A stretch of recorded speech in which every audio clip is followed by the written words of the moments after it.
இலங்கையில் ஏற்பட்டிருக்கின்ற அசாதாரண சூழலால் பாதிக்கப்பட்ட மக்களுடைய எண்ணிக்கை, உயிரிழப்புகளுடைய எண்ணிக்கை தொடர்ச்சியாக அதிகரித்துக் கொண்டிருக்கிறது. இன்று மாலை 5 மணி வரைக்கும் கிடைக்கப்பெற்ற செய்திகளின் அடிப்படையில் 132 பேர் உயிரிழந்திருக்கிறார்கள். 171 பேர் இதுவரையில் காணவில்லை என்ற தகவல்கள் வெளியாக இருக்கிறது. குருநாகல்ல ஏற்பட்ட மண் சரிவினால் 9 பேர் உயிரிழந்திருக்காங்க.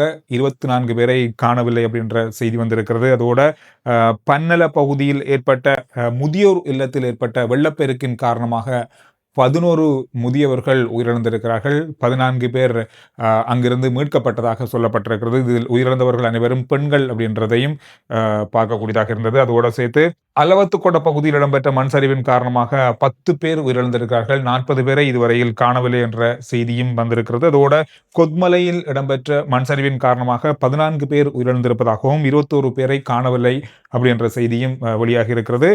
பதுளையில மேலும் 3 பேர் மண் சரிவின் காரணமாக உயிரிழந்திருக்கிறார்கள். அதோட புலனறுவை மன்னம்பிட்டிய பிரதேசங்களிலையும் மண் சரிவுகள் ஏற்பட்டிருக்கிறது. நாட்டின் பல பிரதேசங்களில் மண் சரிவுகள் தொடர்ச்சியாக ஏற்பட்டிருக்கிறது. கண்டியின் பல பாகங்களில் மண் சரிவு ஏற்பட்டிருக்கிறது.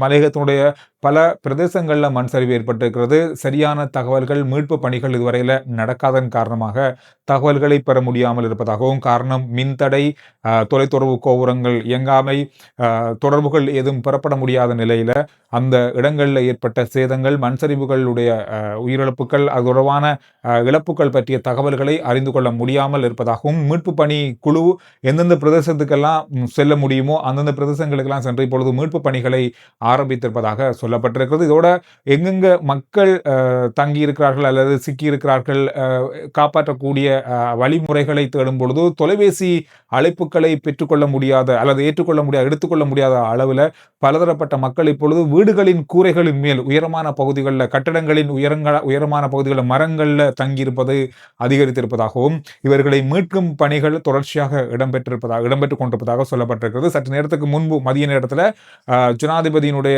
ஒரு வர்த்தமானி வெளியிடப்பட்டிருந்தது. அதாவது பொது அவசர கால நிலைமை பிரகடனப்படுத்தப்பட்டிருந்தது. அனைத்து வான் கதவுகளும், குறிப்பாக சொல்ல போனா முக்கியமான வான் கதவுகள், குறிப்பாக இரணைமடு குளத்தினுடைய வான் கதவு திறக்கப்பட்டிருக்கிறது.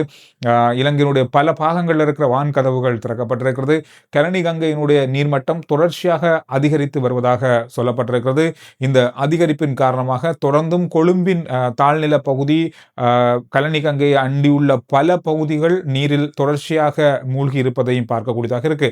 7 அடிக்கு மேல நீர் வருமாக இருந்தால் கொழும்பின் நீர் விநியோகத்தில் தடை ஏற்படலாம் அப்படின்ற மாதிரியும் இப்போதைக்கு சொல்லப்பட்டிருக்கிறது. இது மட்டுமில்லாமல் மகாவலி கங்கை பிரதேச மக்கள், அதாவது மகாவலி கங்கை சார்ந்திருக்கிற பிரதேச மக்களுக்கும் ஏற்கனவே அபாய எச்சரிக்கை விடுக்கப்பட்டிருக்கிறது. இதுல புலனறுவ, மன்னம்பட்டி ஆகிய பிரதேசங்களும் உள்ளடக்கப்பட்டிருக்கிறது.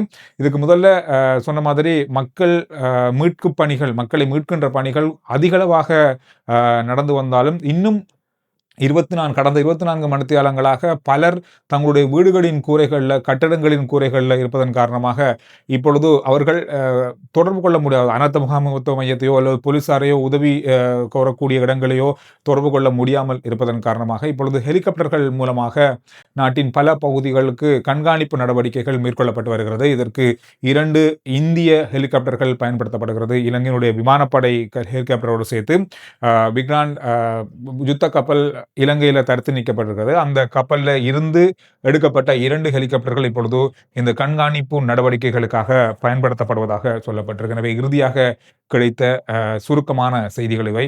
முக்கியமான செய்திகள் வரும்போது நான் அடுத்த வீடியோல உங்களோட பகிர்ந்து கொள்றேன்.